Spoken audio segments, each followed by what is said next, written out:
Alright, welcome back everybody. I had promised a while back I was going to do a bit of an intro for some gameplay, just so that way you can see what this is like as far as Guild Wars 2 versus whatever it is that you play. See if you're interested in joining on over here. I personally definitely enjoy the gameplay. So I have played through a little bit on this character. I actually just have to run over here to the end and face this last boss that they have. But I do want to have you guys kind of take a look at some of the videos I've made already on this as far as character creation, because whichever storyline that you choose, meaning if you pick, for example, on this character I chose to follow the White Stag among some of the other options, then you will have your opening story will be different based off of whatever you choose. So I think that's definitely a pretty cool little aspect. And then each character is going to have like a main storyline point where you have the potential threat to your race or your clan or your situation. And this is the Savari one. You have somebody infiltrating the dream. And so we are going to eliminate this this earth dragon or plant dragon, whatever you want to call it. Now I'm playing a thief. And as a thief, my essential, I guess, how do you say, my gameplay style is going to be based off of daggers. Now, I can use a variety of other weapons later on in the game. This is actually the first thief that I've made. It's a very similar play style to a rogue from World of Warcraft, if that's where you're coming from, so far at least. With the idea behind using daggers, you can cloak. Eventually I got these things, it's very similar to a combo point that will be able to expend additional spells. So that's pretty cool. One thing I definitely love as well is that I don't have to worry about mashing a button a half a dozen or more times whenever I'm in combat. As you can see, opening playstyle is very similar towards any other MMO. You only get one or two abilities. In this case, it's one. On the third strike, I actually poison them as well, so I'm incentivized for continuing to target the same thing, building my poison stacks. And we're going to see some more of that combat here in just a little bit, but let's go ahead and watch this cutscene here. Take us into the new world. Or I guess from the dream world into the real one.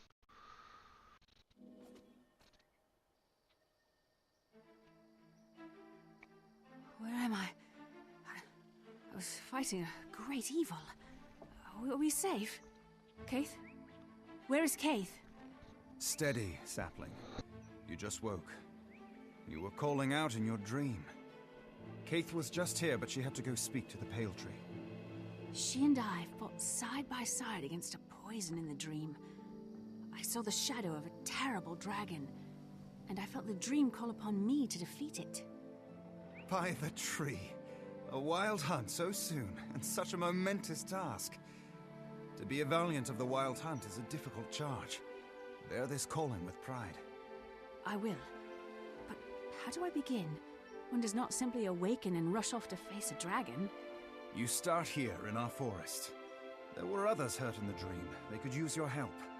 Besides, it'll be fine training for a new valiant. Alright, so that's also an aspect I want to bring up to you guys. The storytelling of this game is like I've seen in no other game I've ever played. It takes you to your character, and as you progress through the game, if you get different armors and helmets and things like that, it actually portrays that as such in the game while you're talking to these other NPCs. So it's really in depth and super cool to actually see your character progression as you're building in levels and of course armor types and looks, appearances, things like that. So you'll see too that I did get another level, or I got a level. Your levels are actually down here at the bottom. It's just an experience bar, very traditional looking, what you'd expect. It tells you where you're going to be at next right here. So level 3 is coming up next. I'm currently level 2, so if you're wondering, hey, where do you see what level you are? There's one obvious spot right there. And this is the coolest part, I think, of all. Let me go ahead and just open that up. That's kind of tells you what to look forward to over the next few levels. But as far as the cool thing, this is not a traditional, hey, let's go talk to an NPC, and then he gives me a whole bunch of quests to go run around to, and then I return to that NPC to get a reward or something like that.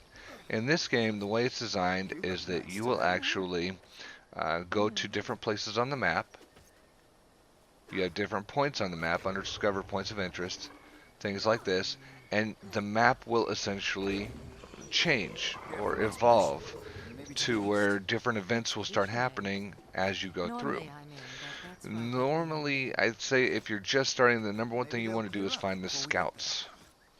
The scouts is going to unlock parts of the map for you so you can kind of get an idea of where to go. Tells you a bit of storyline if you're interested in that. I'd like to talk to you. But let's go ahead and take a look here at this scouts report, if you will, and we'll see what's going on in the area. Welcome to Astoria. As you journey forth into the unknown, know that you are not alone. Seek guidance from those who make their homes here, and help them in their time of need. The path ahead is yours to choose. So what I think is really cool about this is even as this warning says, the path ahead is yours to choose. I don't have to do any of these at all if I don't want to. These are all strictly optional.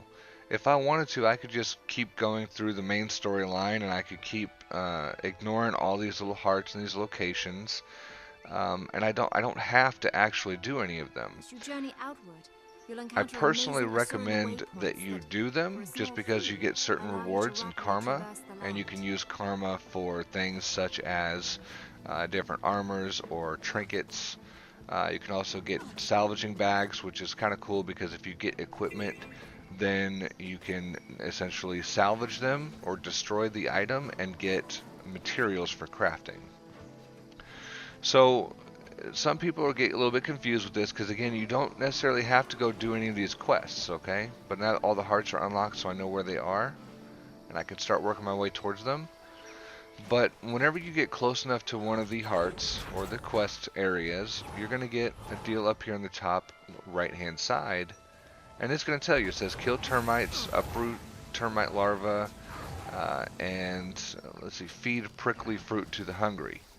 Okay?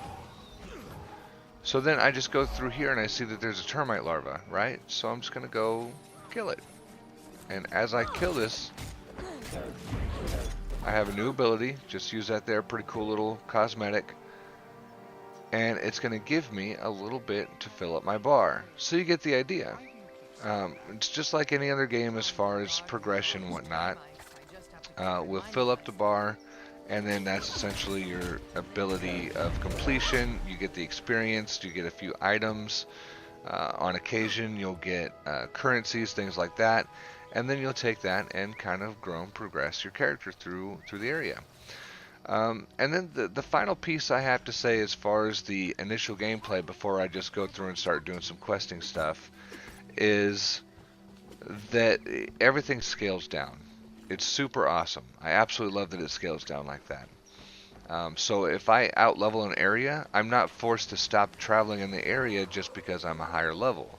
I can keep going in the area and still maintain good experience gain in the process. So here we have one of the events. We have a nearby event. You're going to see that identified. Of course, if you pull up the big map, it shows you kind of the area. We want to defend this tree. It looks like just from some termites and some other bugs. And the group aspect is pretty awesome because, again, people just kind of show up and start completing the objectives, because even if you're high level, even if you're max level, you still get a decent amount of experience for doing these things. So there's a value no matter what level you are. And you also have daily quests that will pop up here. You guys can see my daily quests right here, where sometimes it's going to say, hey, go do some quests or missions or something like that in a certain zone or area. And so you'll have sometimes the areas will be completely flooded with just tons of people trying to complete their dailies, and it's a good benefit because it helps you complete yours, especially if you're just trying to level up. I have yet to see any like actual toxic player in this game, which is amazing because I'm so used to, if you hop into a trade chat or something, or into a zone, you ask a question, everyone gets angry with you, and you know they call you stupid and other names because you're simply asking a question. I just don't agree with that. In this game, though, if I ask a question in trade, I have yet to have somebody that's been less than helpful, and I definitely appreciate that, being new myself. So it's a much better environment.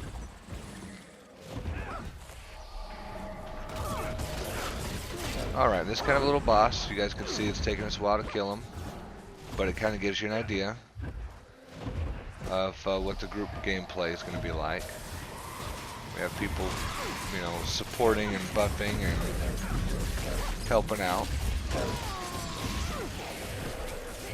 And then I'm going to resurrect this guy because he got killed.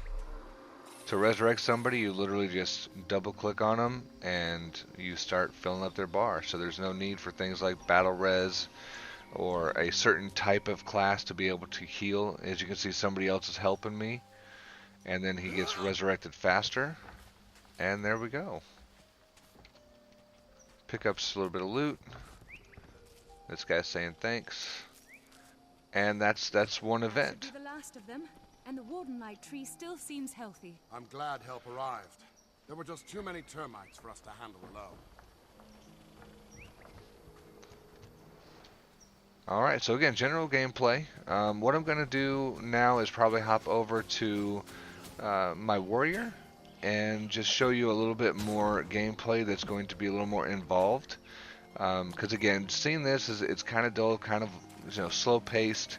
If you're wanting to see some of that, stick around here. I'm going to load up a different character, and then I'll show you guys a little bit more of the weapons and how the weapons work. Alright, so here we have my warrior. This is going to be a Norn character, so she's like a giant human looking character. Again, with the customization, I think it's super cool. I have her face looking like she's all scarred and beat up, so she's kind of got that battle hardened feel. I also made her much larger, so if I stand next to the Char, who's well known for being taller than other classes, you'll see I'm almost as tall as them. So I think that's pretty cool. And here's a mount. Of course, I could have gotten on the mount on my other character as well. I just didn't think about it because it was such a low character. But this is actually earned through the Path of Fire, I think it is, the expansion. You just do the opening quest chain to it, and at the end of the quest chain you'll get your mount. It's pretty cool too because you don't have to worry about getting some sort of crazy riding expertise or purchasing the mount on multiple characters or anything like that. You unlock it on one and it is available for all of them. So anyway, I may do some more tutorials after I personally figure out how the mounts work a little bit better as well, because you can upgrade them, from what I understand, to do more damage with their tail swipe, which is this little deal here. As you dismount, it does damage, so that's pretty cool. And then I think you can also make them leap further and other such things. So taking a look at the actual weapons, you guys will see here that there's a swap weapon. So in a dungeon, a lot of us are very used to the traditional, I have 3 DPS, 1 healer, and 1 tank. In this game, that's not necessarily the case. A lot of the dungeons can be just completed where everyone essentially is going to have between 1, 2, or even maybe 3 roles. I personally choose ranged and melee as my favorites. Eventually, I'll probably switch that over to a more tanky spec so I can take damage. But in the meantime, axes is definitely my favorite, and dual wielding them is definitely my favorite. Some of the abilities that I have here are going to be more AoE and speed enhancing, and also damage enhancing. So what I have here is a basic attack. This is going to be, of course, chopping your foe once is the first deal. Then you're going to double chop, so you kind of hit him twice. And then you go in and you hit the final hit going to be a total of 3 hits, and it's going to do increasing damage as you go through. So the actual visuals are pretty cool too, just based off of how the character is hitting. It even looks like they're hitting more powerful, and it's not just the same appearance swing and then the same appearance swing, but you're casting a different ability, or it's a more powerful ability. The effort that the character looks like that they're putting into it makes it feel like they're hitting the target harder too. So that's a pretty cool little effect. Next up, we have a Cyclone Axe attack, which is where it's going to apply vulnerability, so it increases all of my damage for up to, I think, 8 to 9 seconds. And it's also going to have a higher increased critical strike chance, and it just looks like this here. Quick spin, right? Very fast attack. Then we have a Throw Axe ability. I can't do that in here, but I will... Oh, hey, I guess I can. I didn't think I could. But anyway, this is just kind of what I do to get the enemy's attention. Just kind of toss an axe at them, kind of gets them moving my direction. Next up, we have Dual Strike. And this one's super cool because I actually gain quickness from it. So you guys will see here, skills and actions are faster, and I get 2 stacks. So it's nothing too crazy, just a quick little dual axe. Looks like a little X-Men symbol that he's creating in the air. But this next one's probably my most favorite, just because of how it looks. It's like a whirlwind ability, okay? It's called Whirling Axe.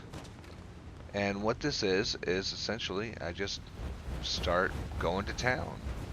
Anything that's close to me kind of just starts getting chopped up and dissolves. As I'm in combat with a warrior, I do build adrenaline, and each tier of adrenaline increases my damage for this Eviscerate ability. So essentially, I'm going to do 2,700 damage. I'm going to gain Might, which increases my condition damage, and my power, which is of course my damage, but it also increases my healing power, so if I needed to heal or if I'm being healed, then I can get bigger heals.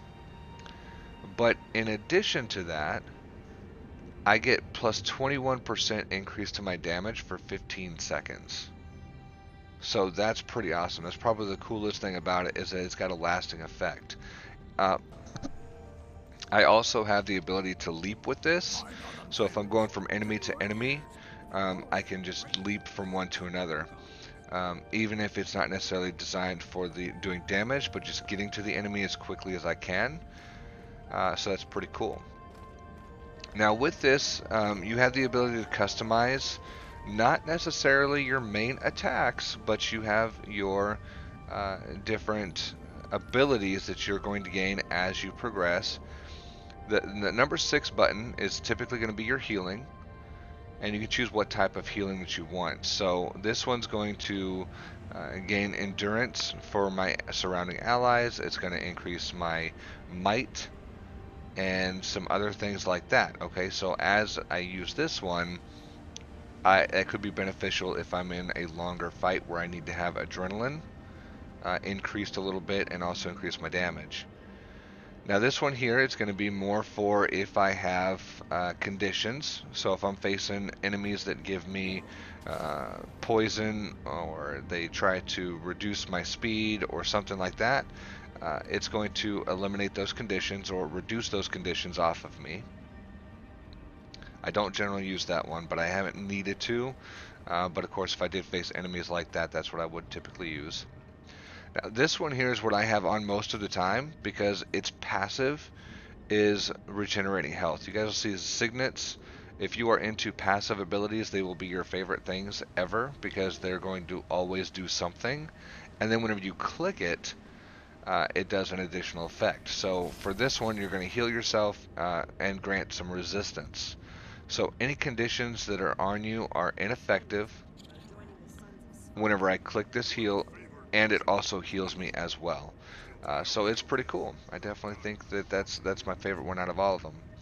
Now I have used this one a handful of times, and I think if I ever get into a more tanky build and I start trying to generate threat or holding aggro off of things, this will be what I go to, which is the Defiant Stance. And this one is essentially all incoming attacks heal you for 5 seconds.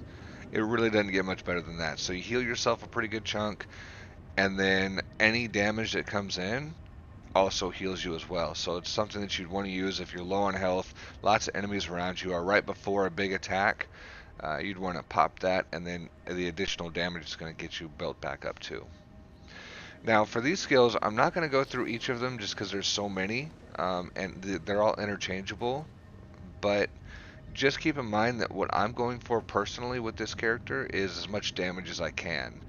So I've chosen a couple of these where they're going to increase my power passively, and you guys will see here, I definitely do prefer the signets. So this signet here is going to improve my power, and also if I activate it, then they are unblockable and I gain might. Again, might is something that's going to increase your overall damage. My next ability here is going to be gaining fury and might to yourself and allies, so I definitely thought that was pretty cool. I can kind of increase my allies' strength and power in addition to my own. I gain frenzy and quickness and might with this one. Again, this is something that's going to increase my attack speed dramatically. Lasts for I think 7 to 8 seconds. And then finally, the passive ability of this signet, this is my elite skill, is going to be grants adrenaline, but if I activate it, then I get fury, might, and swiftness. So I can move faster, I get more damage, and I have critical strike chance increase. Now for the elite skills, I'll go ahead and go over just a couple of them. Now keep in mind that each class that you choose, or I'm sorry, each race will have different abilities for their elite skills, and then they'll have their class skills. So for a warrior, you get battle standard. So this is going to revive fallen allies, grant fury, might, and swiftness to all allies in the area. I personally use Signet of Rage, so it increases adrenaline, gain fury, might, and swiftness, so we've already talked about that. Or I could do Rampage, take the form of a massive juggernaut, reducing the damage that you take and duration of incoming movement impeding conditions. So this is more for if I'm facing, again, condition casting enemies and I'm struggling, I'm trying to get that like extra little oomph to get them killed. I'd go ahead and pop this one to help increase my survivability. Just to give you guys an idea what that looks like, I'll go ahead and just use it. So the cosmetic isn't too crazy, but you guys will see too that my abilities have changed for this duration. So for example, I can leap. You're gonna punch, you're gonna kick, and you have a couple of other abilities too. So based off of some of your skills, it completely changes the makeup of your bar. And so again, this is going to be a basic tutorial of just the idea behind the weapons. Now a lot of people are going to look at this and say, okay, that's cool, but what if I want to change my main abilities? If you want to do that, you actually have to change your weapon. So again, I told you earlier that my secondary favorite is going to be the gun, and that changes my whole loadout on the left side, including my F1 ability, but it keeps my other abilities the same. Okay, so if I want to, I can go in and change this based off whatever I'm doing, but I don't have to. I can leave them the same. This is pretty cool because I like the ranged effects. I can shoot multiple shots. This one here is going to cripple the foe and put vulnerability on him, so I do increased damage. This is my basic, a little bit slower attack, but it's definitely very powerful. I can butt stroke them, which actually sends them a good distance away from me. We're going to see that in a minute. And then I can also do brutal shot and kind of leap backwards. So if there's a big ability that's about to happen, I don't have to stop what I'm doing. I can just click that, leap backwards, create vulnerability, and remove conditions, that type of thing. So it's pretty cool. Alright, let's go out here and see if I can get into some combat and show you guys a little bit about the actual gameplay. First I'll use the weapon, I'm sorry, the gun, and then I'll switch it over to the axe. Go and mount up here, and we're going to go looking for some trouble. While we're out here too, of course, these nodes, these are pretty important to take note of. This is where you're going to be able to gather herbs for cooking and other such things. You can get some minerals, ores, trees, things like that. So I recommend collecting them as you go, so that way you don't have to worry about wondering, am I going to have enough for my professions. And this right here, by the way, is an area where I could potentially start a quest. I'm sure if I talk to him, I'm just choosing not to do that right now. Show you guys a little bit of this gameplay for the combat.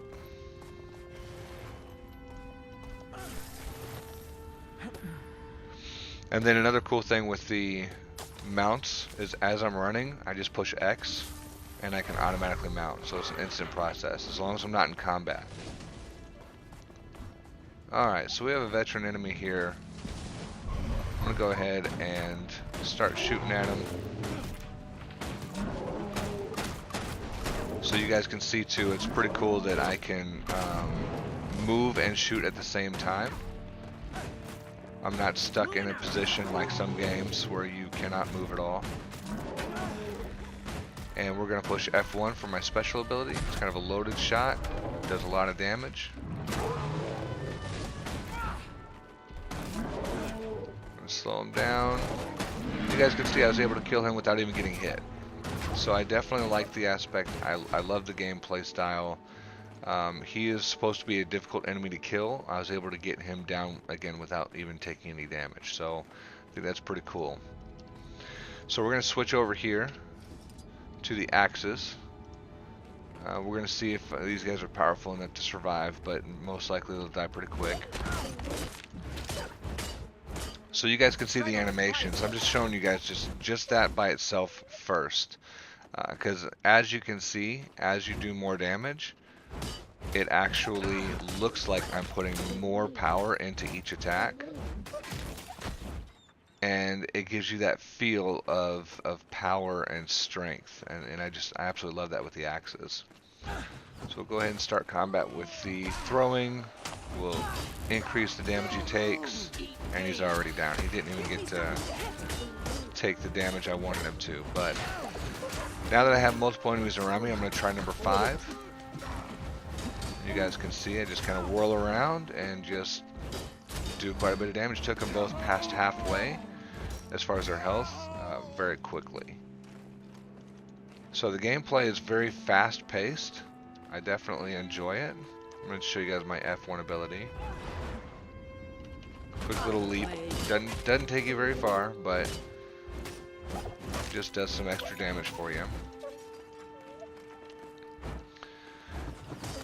I'll finish this guy up, and then we'll go somewhere safe. And I'm going to show you guys one last thing, and that'll wrap up this little guide here. Okay. Hop on the mount. We'll go to our point over here. Haven't even discovered this one yet. Okay, most of the time these little points are going to be as safe as you can get. So if you do need to go AFK, take a break, whatever, this is kind of where you can go. So whenever we go into our character screen, which you get to by pushing H, you can take a look at your different abilities by going to the build and looking at your weapon types. So this will help you decide on what you want to have as far as your initial weapons. Now I personally can't stand a longbow myself because it doesn't seem to do a lot of damage. It seems more you're going to burn your foe, you're going to cripple them, you're going to slow them down, things like that. So maybe in a gameplay with multiple people I would enjoy that, but for the most part it's just not my cup of tea. You can also do two-handed weapons, big old hammers, and you got a great sword down here with different abilities. You have mace smashes. So based off of the class that you choose, just make sure that you take a look around in this little section and see what you prefer, and then that'll kind of help make you or get you a good deciding factor on where you'd like to take your character at. One thing I'll be working on probably today and tomorrow is actually unlocking the daggers, and I'm going to do that through a quest line that you can get for doing I think one of the expansions. I'm gonna have to look it up to be completely honest with you, but anyway, I get the expansion details and storyline, and then I'm able to unlock, I think this might actually tell me, maybe not. Okay, well, I know I saw it earlier, but in any case, you can unlock Berserker and Spellbreaker. So Berserker is going to unlock the ability to use War Horns, and Spellbreaker is going to unlock the ability to use dual wield daggers. So I'm going to try to do the daggers and see what that looks like, just because I'm really curious to see what a warrior with 2 daggers is. And then I would change out one of my specializations for the Spellbreaker, and then it unlocks that ability with several other traits and things like that as well. Alright, so we're going to go ahead and wrap this video up. It's a little bit longer. If you guys did like this video though and you want to see some more, definitely drop some comments in, and I'd love to make some videos for Guild Wars based off of what you'd like to see. Eventually I'll have some gold making guides to pull up as well, so that way I can show you guys how I'm making gold. I was lucky and I had somebody generously give me some gold actually. Again, very awesome community. I had just hopped into chat and said, hey, I'm new, I'm curious about how this, that, and the other works. Somebody said, hey, welcome to the community, and dropped me 25 gold. So I definitely think that's super awesome. I know in World of Warcraft, for as long as I can remember, I have not had anybody just say, hey, welcome to the community, and give me anything. Nothing. So it's definitely a breath of fresh air, if you will, to see somebody and see the area and community that actually helps one another. So again, I'm rambling on here. I'll go ahead and cut it off, and we will see you guys all same time, same place next week.